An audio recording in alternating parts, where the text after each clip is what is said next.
जय हिंद एवरीवन। इससे पहले वाली क्लास में हमने सेल को as a basic structural and functional unit of life देखा है। We have studied that all the living organism is composed of a cell.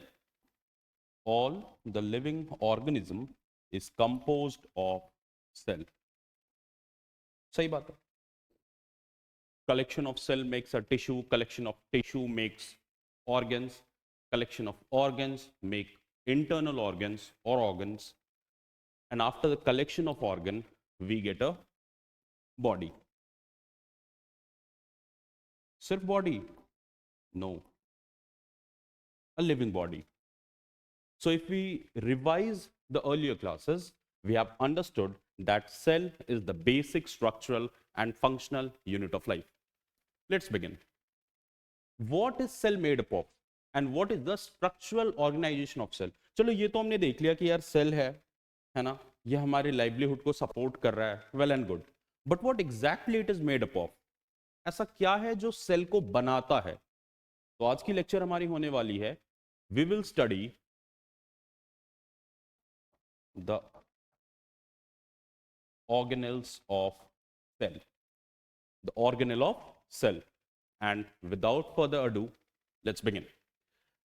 If we study a cell under a microscope, we would come across three features in almost every cell. Study अब करेंगे microscopic बिल्कुल, और अब तो technology इतनी advance है that we will study through the electronic microscope. But इन सारी चीजों में भी आप किसी भी स्कोप से पढ़ो, किसी भी माइक्रोस्कोप से पढ़ो, सारी चीजें ठीक है, बट तीन ऐसी चीजें friends which is common in almost every cell, animal cell, plant cell, सारे में। That is number one plasma membrane, number two nucleus, and the third is cytoplasm. These are the three basic organ of cell. अगर मैं इन सब की बात करूं, then these three are the basic organelle of cell which is present in almost each and every living organism. This has been a previous year question in multiple examination, और ये कहा जाता है कि ऐसे कौन से at least which of the following organ is present in almost every cell. तो ये हमारा इसमें आंसर होगा। All activities inside the cell and interaction of the cell with its environment are possible due to these features. Now cell is there, cell will have to create its own food, energy, cell will have to excrete its waste, reproduce. तो ये सारे के सारे functions तभी होंगे जब cell के organelles काम करेंगे। द ओनली फीचर या द फीचर्स ऑफ ऑर्गेनेल्स वो अपन देखेंगे अभी। Let's see, very first plasma membrane or the cell membrane, very important organ. Let's see, it is the outermost covering of the cell. What is it? It is the outermost covering of the cell. यानी कि अगर cell है और cell के ऊपर कोई सबसे पहली ओपनिंग या सबसे पहली अगर कवरिंग है, then it is the cell membrane. It separate the contents of the cell from its external environment. यानी अगर सेल के अंदर कुछ भी प्रेजेंट है तो इस सेल के अंदर के प्रेजेंस को आउटर एनवायरनमेंट से सेव करने का भी काम प्लाज्मा मेम्ब्रेन का है। I hope I am clear. The plasma membrane allow and permit the entry and exit of some material in and out of the cell. अब यहां पे अगर मैं क्वेश्चन बनाने की कोशिश करूं या हम लोग यहां पे से क्वेश्चन निकालेंगे, तो क्वेश्चन ये बनता है that what is the basic feature of the plasma membrane? What is the basic feature of the plasma membrane? So the basic feature of plasma membrane that it allows or permit the entry and exit of some materials. इस point को ध्यान में रखना है, some materials. What does it mean? It means कि कुछ जो selective चीजें होंगी उन्हीं को परमिशन मिलेगी, सारे ही चीज को परमिट नहीं दिया जाएगा सेल से बाहर जाने का या सेल के अंदर आने का। That is why it is also known as the selective membrane. देखेंगे हम लोग in the cell. It also prevent movement of some other material. Very good. The cell membrane therefore is called the selectively permeable membrane. This has also been a PYQ. For students who are watching this video, मैं आपसे ये कहना चाहूंगा कि आप please, मैं जहां पे कुछ अंडरलाइन कर रहा हूं, कुछ मार्क कर रहा हूं, और PYQ मैं भी ऐसे कभी कभी शो कर दूंगा, make sure to write down these point, okay? ऐसे तो जो इंपॉर्टेंट होगा I definitely mark it out. जैसे यहाँ पे एक क्वेश्चन बनता है कि what is the basic feature of plasma membrane, तो we have studied that the plasma membrane allow और permit the entry and exit of सब material, and this is why it is also known as the selectively permeable membrane, क्योंकि यहाँ पे सब material लग गया है। ठीक है, make sure to write it down. How does the movement of substance take place in the cell? How do the substance move out of the cell? Very good. कि भाई substance जो है वो कैसे एक सेल से और दूसरे सेल से अंदर बाहर आ रहे हैं उसे देखते हैं। Some substance like carbon dioxide or oxygen can move across the cell membrane by a process called diffusion. All right. Yani we have also understand a concept that diffusion is a process through which carbon dioxide and oxygen can move across the cell. ठीक है, Yani we have understood that diffusion is a process through which CO2 and oxygen can move in and out of the cell. All right. We have studied the process of diffusion in earlier chapters. All right, 8th concept hai. We saw that the spontaneous movement of the substance from the region of high concentration to the region of concentration is low. All right, high concentration से low concentration की तरफ flow होता है during the period of diffusion. आगे चल करके we'll understand the concept of osmosis भी इसी में देखते हैं।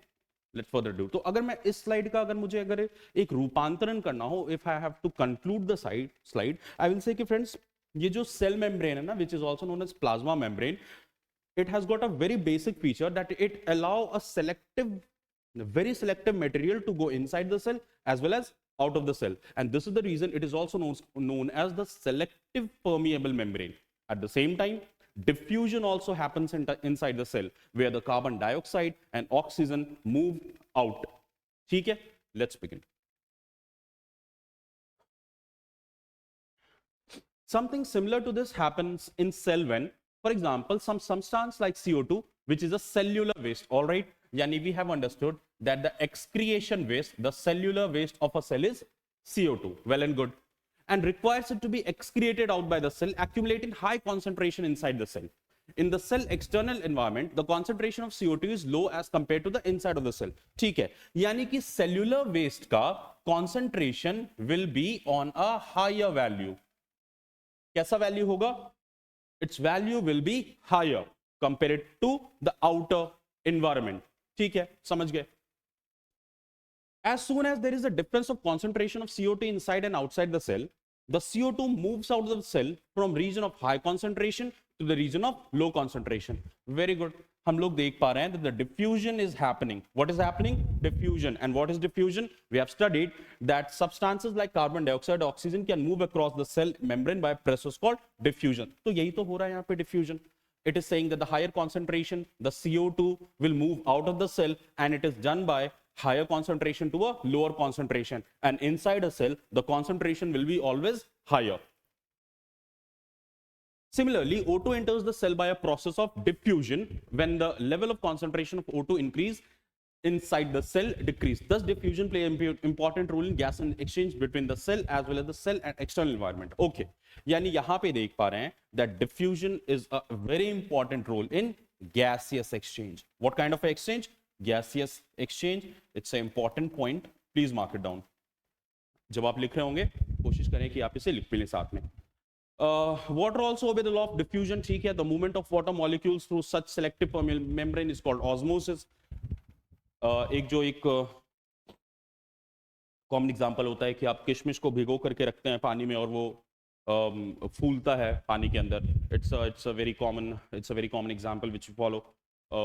Then we have the movement of the water molecule through such a selectively permeable membrane is called as osmosis. ठीक है.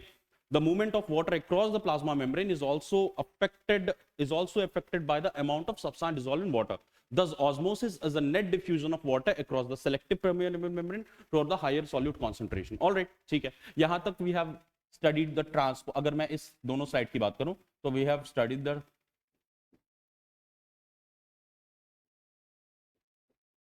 the transportation, the diffusion and osmosis process. अब फिर से देखते हैं सेल मेम्ब्रेन के बारे में या plasma membrane. The plasma membrane is a flexible and it is made up of organic materials called as lipid and proteins. ठीक है. Plasma membrane is made up of lipid and protein. However, we can observe the structure of the plasma membrane only through electron microscope. ठीक है, यानी ये समझ पा रहे हैं कि अगर इलेक्ट्रॉन माइक्रोस्कोप नहीं होगा, we will not be able to understand what exactly is the plasma membrane. ठीक है, हाँ, एक एग्जांपल देख लेते हैं. The flexibility of the cell membrane also enable the cell to ingulf in food and other material from its external environment. Such processes are known as endocytosis, okay, and amoeba acquires its food through such process. ये इसी को थोड़ा सा descriptive form में देखा गया है. Amoeba acquires its food through such process, यानी amoeba acquires its food through endocytosis. Cell wall, important. बहुत सारे क्वेश्चंस आ चुके हैं, देखेंगे. Plant cell, in addition to the plasma membrane, have another rigid outer covering called as the cell wall.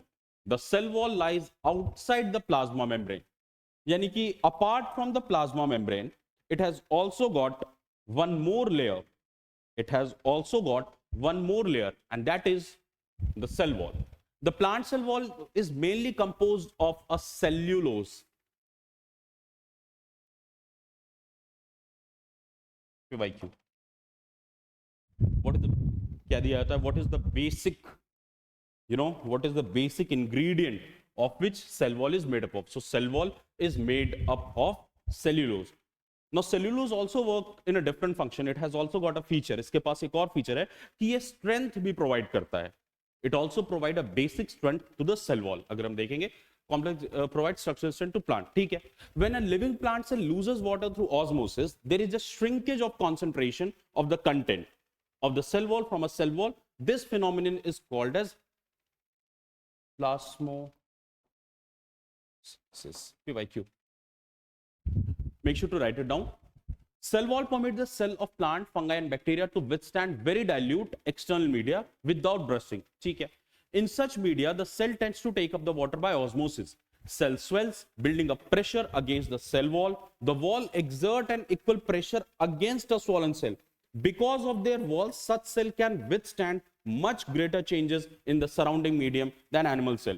यानी हम ये देख पा रहे हैं, the strength and rigidity of a plant cell is on a higher note compared to animal cell. क्यों? Because not only plasma membrane, but also because of the cell wall which is present in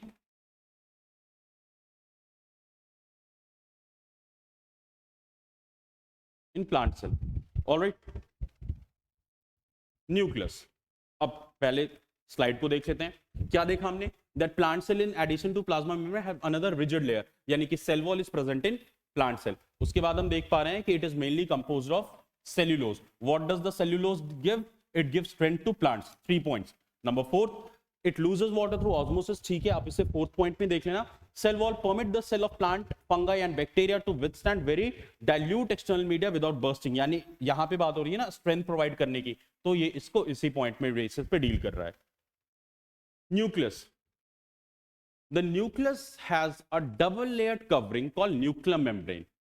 The nuclear membrane has spore which allow the transfer of material from inside the nucleus to its outside. That is called cytoplasm. Very good. It is saying that nucleus has a double layered covering.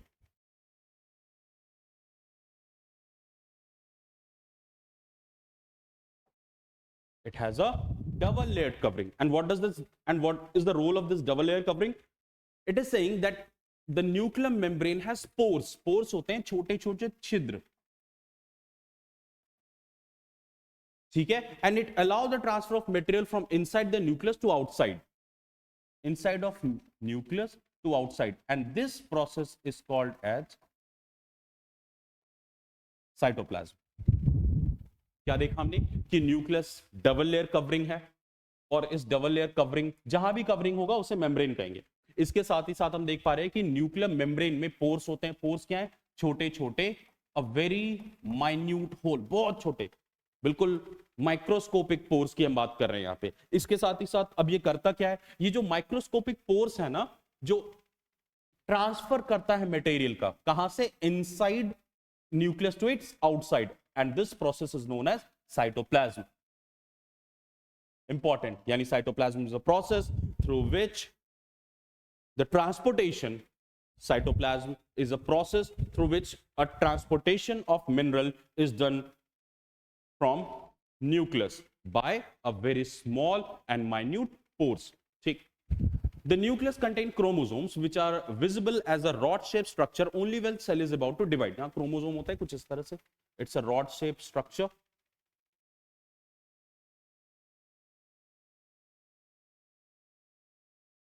Rod-shaped structure होता है ये, and which are visible as a rod-shaped structure only when the cell is about to divide. Chromosome contain information of inheritance of character from parents to next generation in the form of DNA. यानी कि जो nucleus है, it plays a very important role. Nucleus plays a very important role when it comes. Nucleus plays a very important role when it comes to the inheritance of a character and information, and this information is saved in DNA. It is saved in DNA. यानी DNA में होता क्या है कि आपकी कुछ information और important जो नेसेसरी जानकारी है ना सेल के बारे में, about your parent, it is particularly stored in this DNA. आपने सुना होगा मूवीज में इसका डीएनए कराना पड़ेगा ताकि पता चले. DNA molecules contain the information necessary for constructing and organization of cell. ठीक है, organizing cell. Functional segment of DNA are called jeans.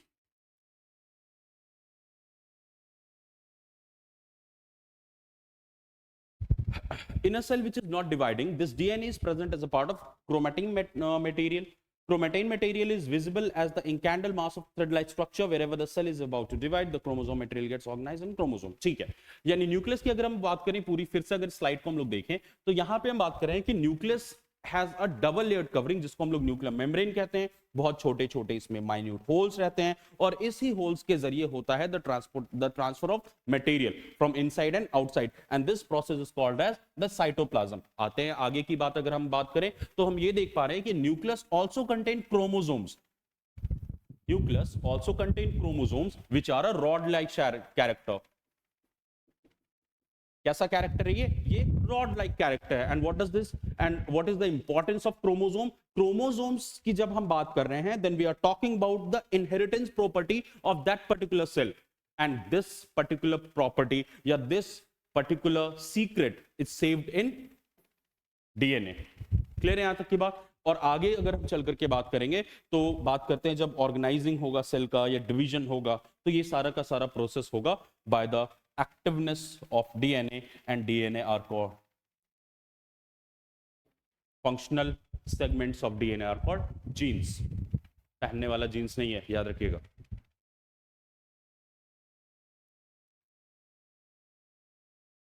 All right, the nucleus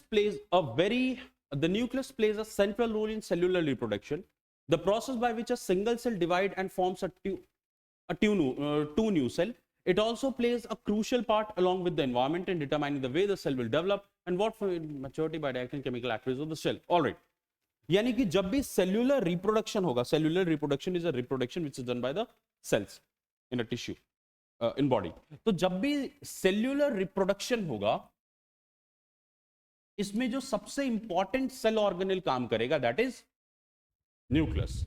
Nucleus plays a very important role, a very center role. Center role कहने का मतलब it has got a very important role to do in it. Clear है? It plays the important role in the cellular reproduction or the process by which a single cell divide and form a two new cell. देख लेते हैं यहाँ पे.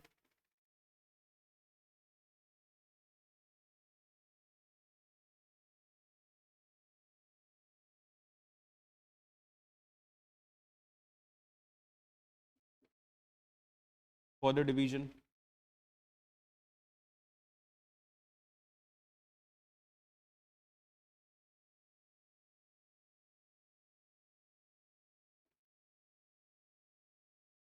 Further division.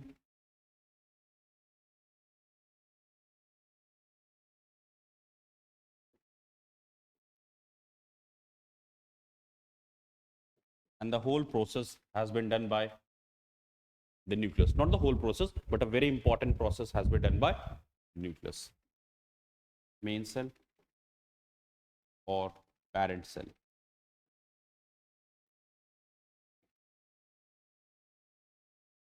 Clear? ठीक है. Next, cytoplasm. When we look at the temporary mounts of the onion peel, as we have human cheeks as well, we can see a large region of each cell endorsed by cell membrane. This region takes up a very little strain. It is called the cytoplasm. The cytoplasm is a fluid content inside the plasma membrane, and it also, the cytoplasm is a fluid content inside the plasma membrane. It also contain many specialized cell organelle. Each of these organelle perform a specific function in the cell. ठीक है, तो यहां पे हम देख पा रहे हैं कि साइटोप्लाज्म जो है ये फ्लूइड है. क्या है ये? It's not made up of a solid body, but actually it is a fluid. It's present in the form of liquid. It also contains many specified cell organelle. Each of these organelle perform a specific function to the cell. Cell organelles are enclosed by membranes. In prokaryote, beside the absence of defined nuclear region, the membrane bound organelles are also absent. On the other hand, the eukaryotic cell have a nuclear membrane as well as the membrane enclosed organelle. We have studied what is prokaryotic cell and eukaryotic cell. अगर आप नहीं पढ़े, make sure you watch the first chapter, first video. The significance of a member can be illustrated with the example of virus. Virus lack any members, have hence do not show any character or life until the internal living body induced to cell membrane. ठीक, याद कीजिए थोड़ा Covid, the time period of COVID virus, COVID-19. हमें कहा जाता था please don't touch this, आप उस पर हाथ मत लगाओ, उसे छूने की कोशिश मत करो. ठीक है भाई, हाथ सारा कुछ कवर करके रखे हैं. मगर ऐसा क्यों है कि वो जब वहां पे है, तो अगर कोई डेस्क पे है या for example on this material, तो वो virus it is not multiplying, it is not showing its original characteristic. Why is it? Because तब तक वायरस नहीं जीवित होगा जब तक वो until they enter a living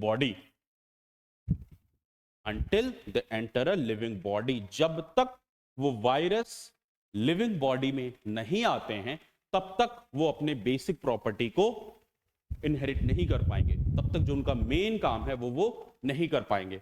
but as soon as the enter in our living body, जैसे ही वो लिविंग बॉडी में आते हैं, तो होगा क्या? लिविंग बॉडी में क्या है? We have cell. Living body में जब सेल है, तो हमारे जो सेल्यूलर मैकेनिकल है, जो सेल मशीनरी है, उसमें वो एंटर करेंगे. और जब एक बार उसमें एंटर करेंगे, then they will start to multiply.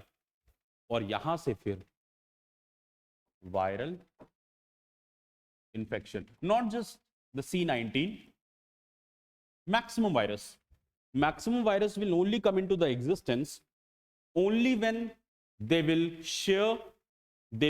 enter inside a living organelle. Cell organelles, all right, wait a minute.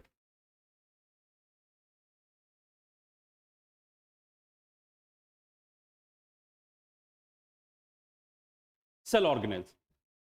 अब अभी तक जो हम लोग देख रहे थे, इन सारे चीजों को जब हमने देखा, मैं यहां पे आपका थोड़ा सा ध्यान आकर्षित करना चाहूंगा.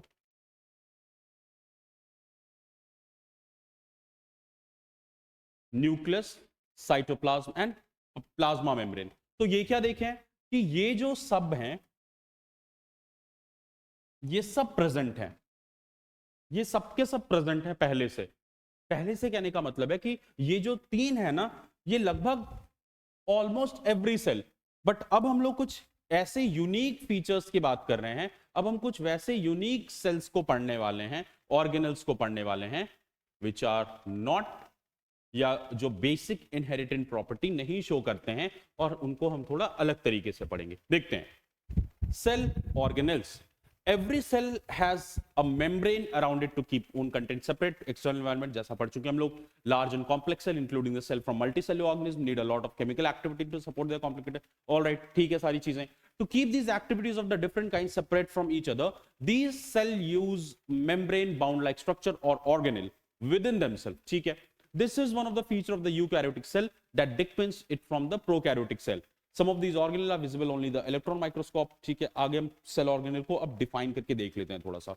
सेल ऑर्गेनल, ये पूरा पॉइंट डील करता है with the origination of the cell organelle, कि यहाँ पे बात हो रही है मल्टी सेल्यूलर ऑर्गेनिज्म की, यहाँ पे हम देख पा रहे हैं, और डिफरेंट काइंड ऑफ एक्टिविटीज है. अब अगर हम बात करेंगे कि क्या चीज है, what is the basic thing which divide the eukaryotic cell from the prokaryotic cell?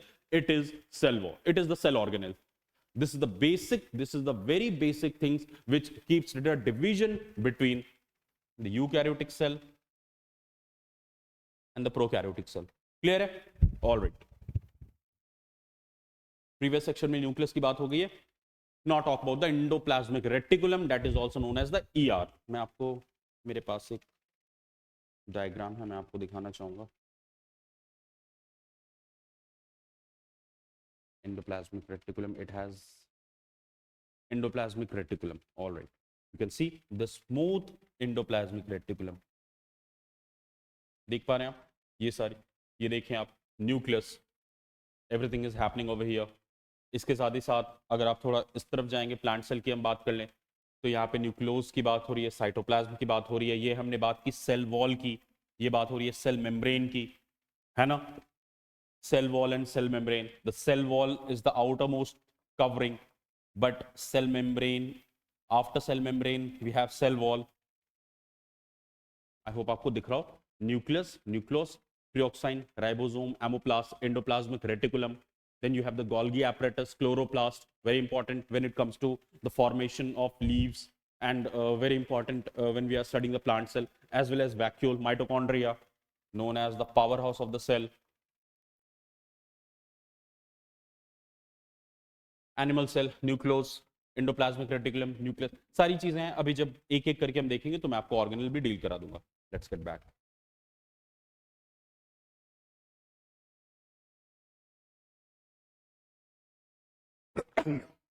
Sorry.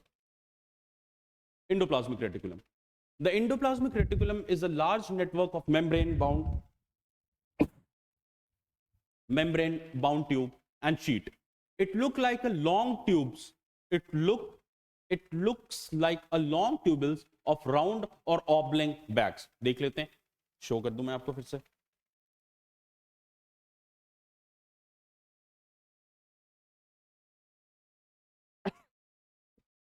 देखिए आप, कहीं कहीं ये इस शेप में भी है ना, कहीं लॉन्ग बैक के सेक्शन में भी है. तो वहीं पे ये कहा जा रहा है that it is present in the form of somewhere long ball sacs and in a long rod shape. This has been shown that what exactly is a endoplasmic reticulum.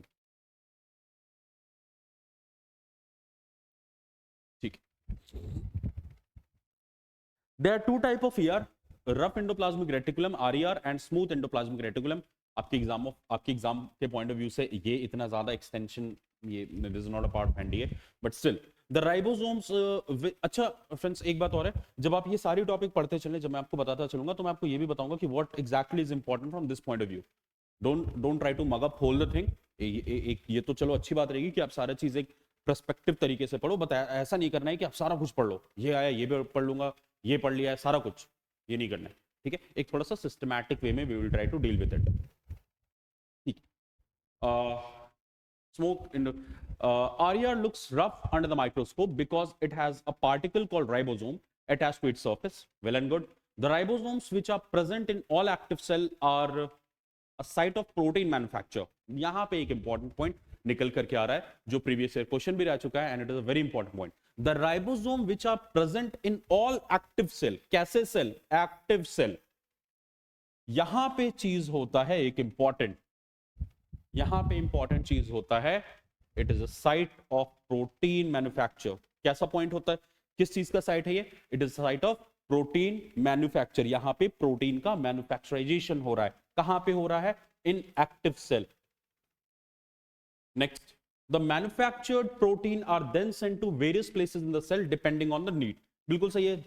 ऐसे सेल के कुछ ऐसे पार्ट जहां पे there is a high requirement of protein, it will be sent and it has been sent by the endoplasmic reticulum, which is a site of a protein manufacture. ठीक है, the manufactured protein are then sent to various places in cell depending on the need using the endoplasmic reticulum. यानी यहां पे अगर हम feature देखें, एक important अगर मैं यहां पे आपको पॉइंट बताना चाहूं तो सबसे पहला जो इंपॉर्टेंट पॉइंट ही बन रहा है वो ये बन रहा है that the ribosome which are present in all active cell are the site of protein manufacture. यानी the protein is manufactured ribosome, और देन इन प्रोटीन को उनके नीड के अकॉर्डिंग, इन प्रोटीन को उनके नीड के अकॉर्डिंग अलग अलग जगहों पे भेज दिया जाता है, और ये काम करता है द एंडोप्लाज्मिक रेटिकुलम. ये काम होता है by the endoplasmic reticulum. Next, the smooth endoplasmic reticulum SCR help in the manufacture of fat molecules, lipid and important membrane. This process is known as the membrane biogenesis. यानी कि membrane biogenesis is a process जहां पे चीजें बन रही हैं, बहुत सारी चीजें बन रही हैं. ऐसी कौन सी चीजें यहां पे बन रही हैं?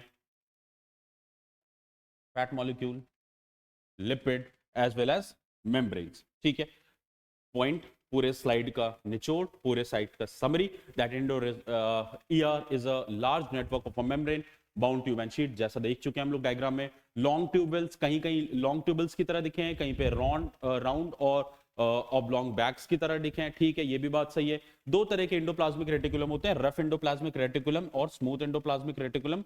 आप इसे माइक्रोस्कोप में देख सकते हो because it has a particle called as ribosome attach. और यहां पे देख पा रहे हैं कि रफ एंडोप्लाज्मिक रेटिकुलम में ही प्रेजेंट है ribosome. And ribosome is important because ribosomes active cell में है और ये साइट है प्रोटीन का. यानी protein is made in active cell at the place of ribosome. और एक बार जब अब प्रोटीन बन गया है, एक बार जब अब प्रोटीन को बनाया जा चुका है, तो फिर इन प्रोटीन्स को भेजा जाएगा. भेजा जाएगा से मेरा क्या मतलब है? इन प्रोटीन्स को भेजा जाएगा सेल के अलग अलग हिस्सों में जहां पे उसका ज्यादा नीड होगा.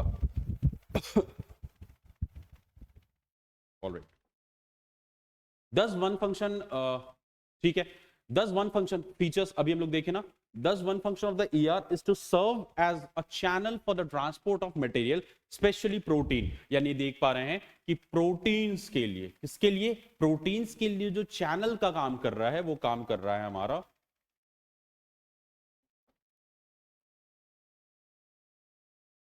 Reticulum, ER. The ER also function as a cytoplasmic framework providing for the surface of some of the biochemical activities of the cell. In the liver cell or the group of animal called the vertebrate, SCR plays an important crucial role in detoxifying many poison and drugs. ठीक है, यानी smooth endoplasmic reticulum plays a a crucial role in detoxifying. अगर जहर वगैरह किसी ने ऐसा, तो अगर कोई ऐसा टॉक्सिक वेस्ट आ गया है बॉडी में, तो it is flushed by the smooth endoplasmic reticulum. यहां पे बात हो रही है पॉइजन और ड्रग्स की. ठीक, Golgi apparatus. The Golgi apparatus first described by Camillo Golgi. PYQ तो नहीं है, बट याद करने के लिए आपको ठीक रहेगा. देख लो एक बार फिर से इसमें कैसा है ये. हो गया, ठीक.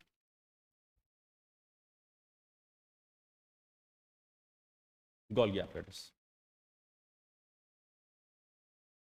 ये है. This is Golgi apparatus. इससे पहले हम लोग क्या पढ़ रहे थे? इससे पहले हमने देखा एंडोप्लाज्मिक रेटिकुलम. यहां पे आप बॉल शेप, रॉड शेप, और ये है हमारा the Golgi apparatus.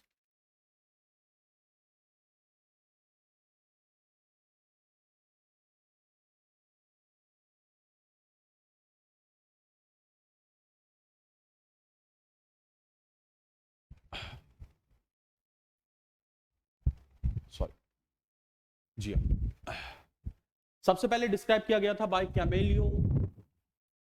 Camillo Golgi. Consists of a system of membrane bound vesicles, flattened sac, arranged approximately parallel to each other in a stack called cistern. ठीक है, important नहीं है, मैं बताता चलूंगा, जो आपको थोड़ा सा ज्यादा ध्यान में रखना है. These membrane often have the connections with the membrane of ER and therefore constitute another portion of the complex cellular membrane system. ठीक है, the material synthesized near the ER is packed and dispatched to the various target inside and outside the cell through Golgi apparatus.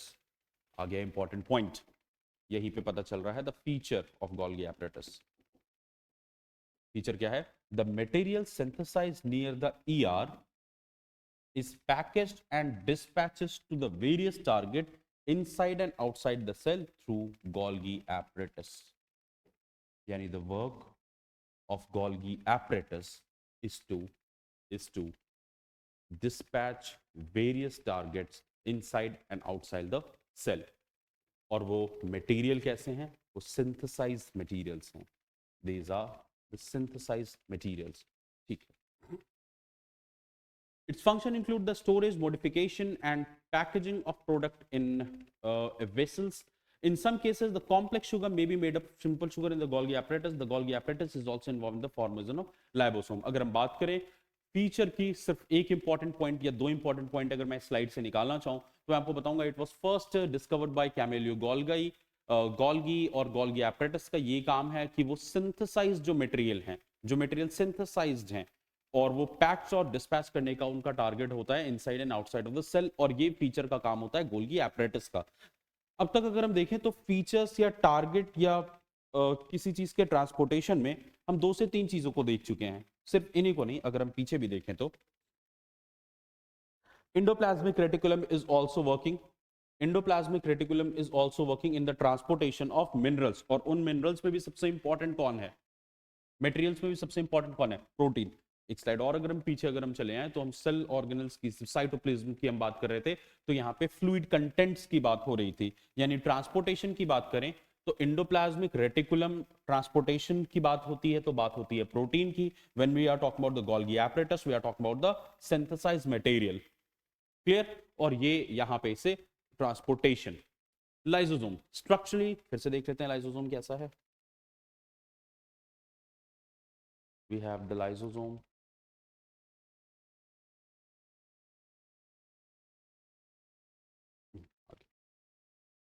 Lysosome present over inside here. Cell lysosome यहाँ पे present है. मैं share कर दूंगा आप I will make sure कि मैं इसे अगर होगा तो मैं ये स्क्रीन शेयर कर दूंगा. और बट मेरा ये उद्देश्य है कि जब आप हम लोग देख रहे हैं क्लास में तो इट वुड बी बेटर कि we study it from a diagram point of view, because it is a important concept. Bio में आप थोड़ा सा डायग्राम स्टडी करना it's must I would say. Lysosomes. Structurally, lysosomes are membrane bounded sac. Membrane bounded sac means, what does it mean? Membrane bounded sac, which means that there will be a cover and there will be again a distinctive cover on it. यही हमने देखा है कि उस पर थोड़ा सा cover होता है और फिर एक और, यानी कि covering.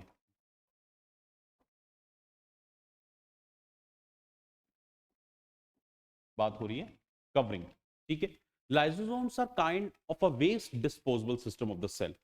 These help to keep the cell clean by digesting any foreign material as well as the worn out cell. जी हाँ, a very important. Lysosomes को इसी के लिए कभी कभी the suicidal bags भी कहा जाता है, because they अगर उनको कभी कुछ नहीं मिलता they started digesting themselves also. और उनके एंजाइम में ऐसा कुछ रहता है कि उनका वो जो सेल रहता है वो सेल को खुद ही डाइजेस्ट करना शुरू कर देते हैं, इसीलिए इसे the suicidal organelle of a cell भी कहा जाता है. पीवाईक्यू रह चुका है ये. देखते हैं फिर से. Lysosomes are kind of a waste disposal system of the cell.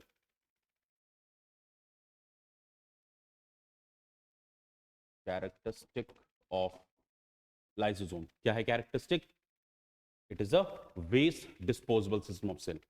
these help these help to keep the cell clean by digesting any foreign material as well as worn out cell organelle. कोई foreign material जिसको पचाना है, जो excrete करना है, जिसको पचाना है वो तो कर ही दिया, इसके साथ जो टूटे फूटे सेल ऑर्गेनल है, न्यूक्लियस में कोई प्रॉब्लम हो गया है, इंडोप्लाज्मिक रेटिकुलम की कोई सैक खराब है, इंडोप्लाज्मिक रेटिकुलम अगर देख रहे हैं it is not functioning properly, then in that case comes the lysosome, जिसका मेन फंक्शन ही है it is a disposable system of a cell. कैसा सिस्टम है ये? Disposable function system of the cell.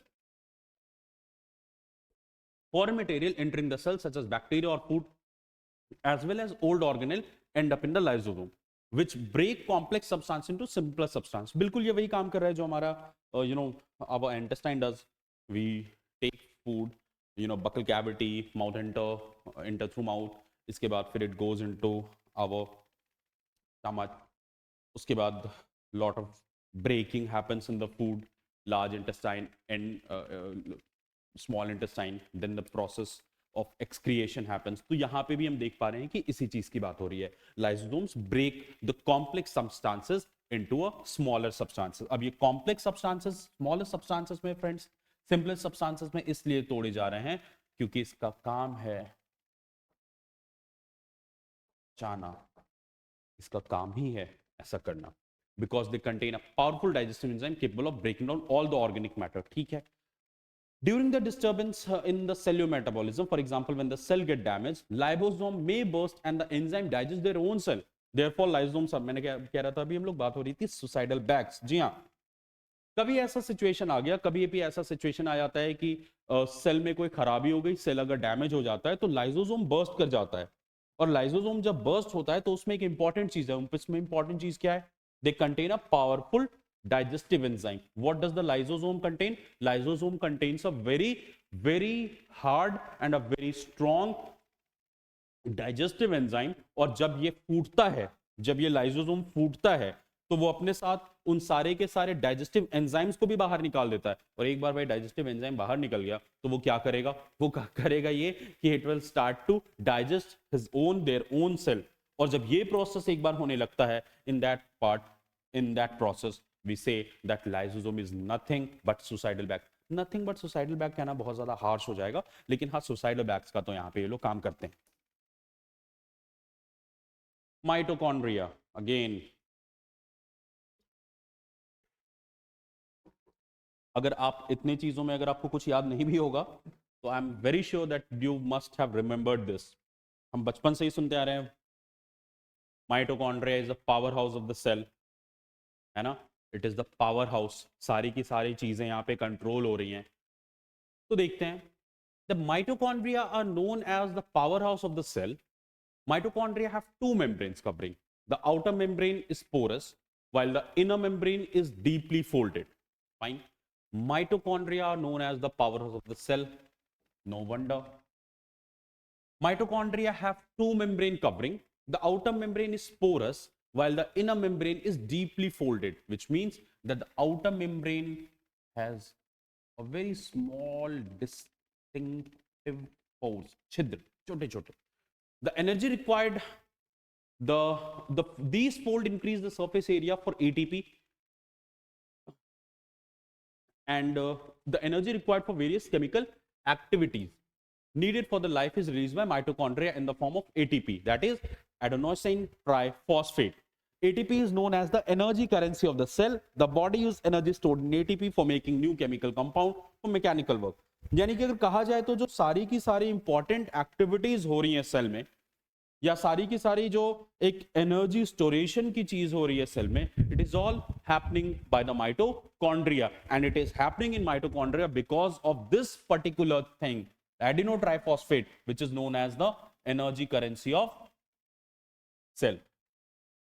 ठीक है. It is only because of the mitochondria, and it is only because it not only because of the mitochondria, it is only because of the ATP, it is only because of the ATP that whole energy transmission, the whole making it a powerhouse is only because of the ATP.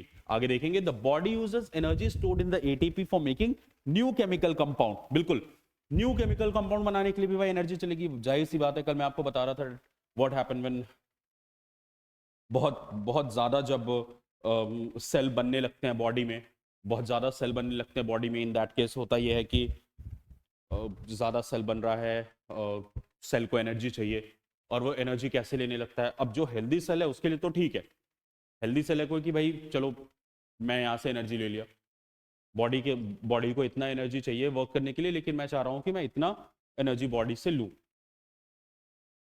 अब जो unhealthy cell हैं, जो cancerous cell हैं, वो क्या करेंगे?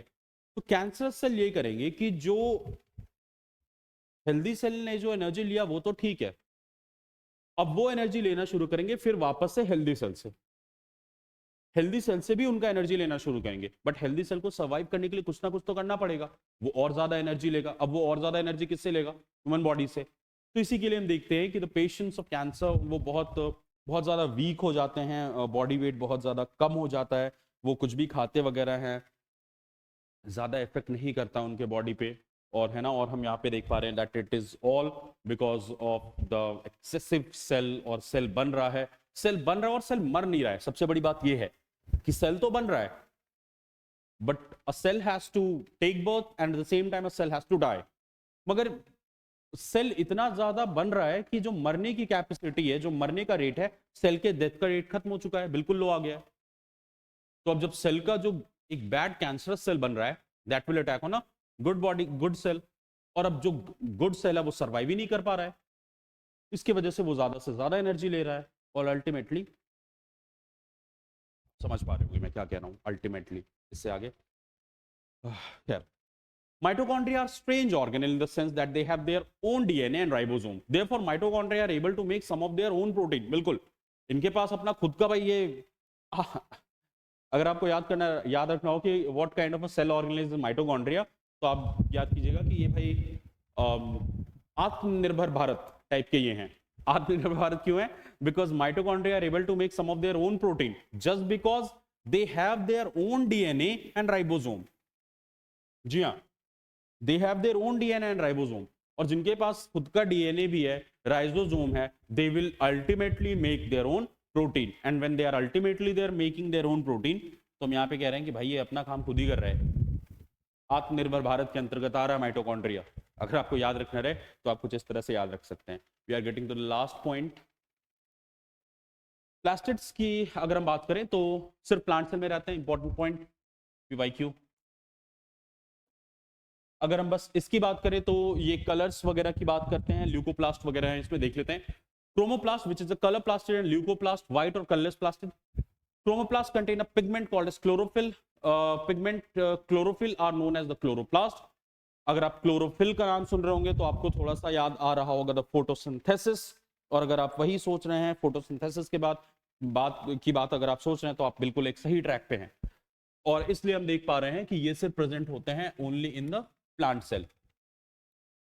Chloroplasts are important in photosynthesis in plants, and chloroplasts are contained in various yellow and oranges pigment in addition to chlorophyll. Leucoplast जो कि है white and colorless. Leucoplast which is white and colorless are primarily organs in which materials such as starch, oil and protein granules are stored. Well and good. The internal organization of the chloroplast consists of numerous membrane layers embedded in a material called as stroma. यहां पे ये important है और ये थोड़ा interesting point है कि internal organisation of chloroplast के अंदर भी बहुत सारे मेम्ब्रेन हैं, numerous membrane.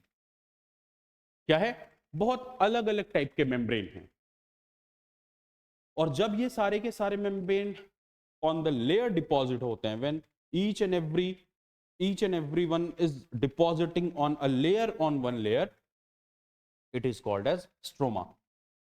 This has been a previous year question, please mark it down. आप पॉज करके ये भी कर सकते हैं, but please mark it down, pause करके आप लिख लीजिएगा उसे।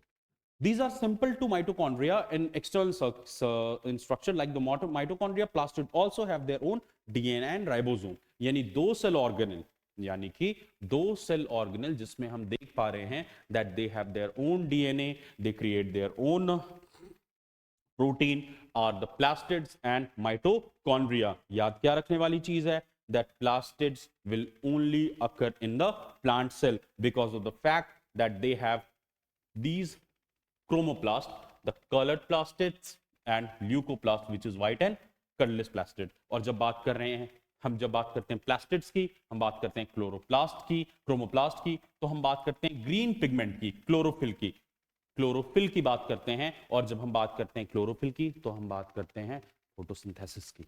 Next,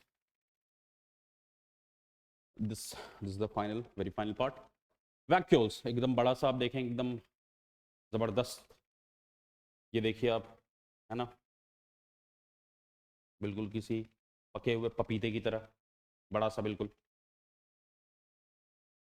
Vacuoles are storage sac for the solid or liquid content. Vacuoles are small sized in animal cell, while plant cell are very large vacuole. ठीक है, अभी देख लेंगे।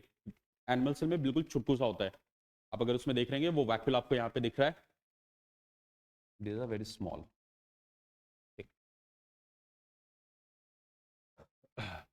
The central vacuole of some plant cell may occupy 50 to 90% of the cell volume, बिल्कुल अभी जो diagram था हमने उसमें देखा है। In plant cell vacuoles are full of a cell sap and provide frigidity and rigidity to the cell, यानी internally अगर सेल को कुछ कोई रिजिडिटी दे रहा है, अगर इंटरनली सेल को कोई मजबूत बना रहा है ना, तो वो मजबूत बनाने का काम कर रहा है वैक्यूल। कौन से वाले में? प्लांट सेल में। किसमें? प्लांट सेल में। इसी के साथ साथ in plant cell vacuole are also full of cell sap and provide frigidity and rigidity to the cell. Many substances of importance in life of the plant are stored in vacuole. ठीक है, these include amino acid, sugar, various organic acid and some protein, यानी कि the place in a plant cell where amino acid, sugar and various organic acid and proteins are stored are vacuoles.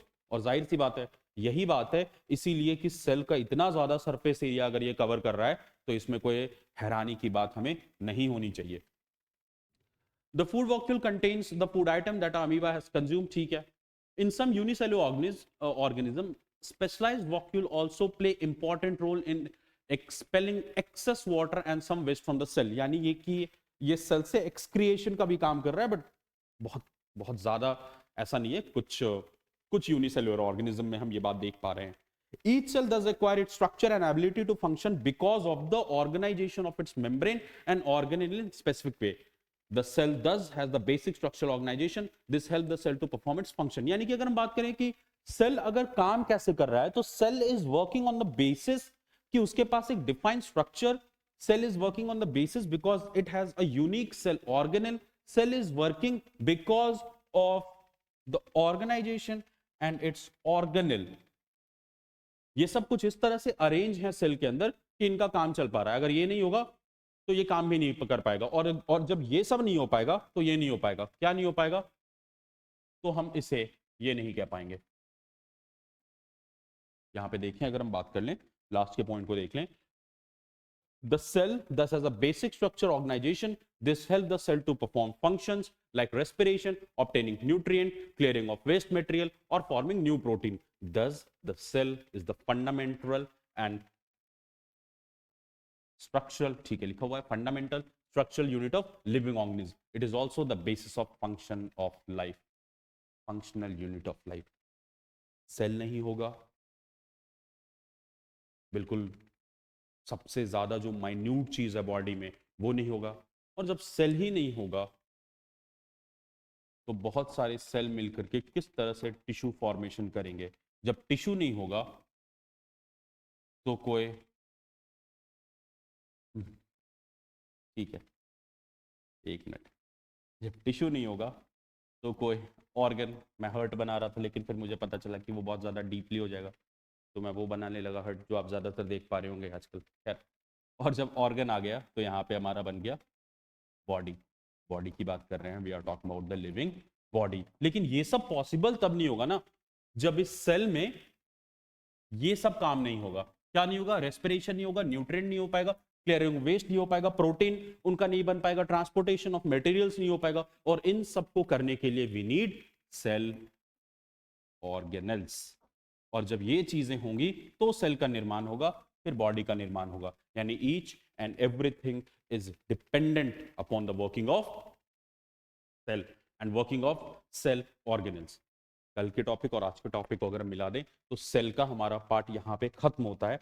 आने वाली classes में हम tissues को deal करेंगे, उसके बाद हम प्रॉपर ह्यूमन एटॉनमी में जाएंगे, ह्यूमन बेसिक स्ट्रक्चर्स को पढ़ने की कोशिश करेंगे। फिलहाल के लिए आज का टॉपिक हमारे यहाँ पे खत्म होता है। आप रिवीजन करते रहिए, make sure to carry on with the subject. Next classes में हमारी फिर से मुलाकात होगी। थैंक यू, जय हिंद।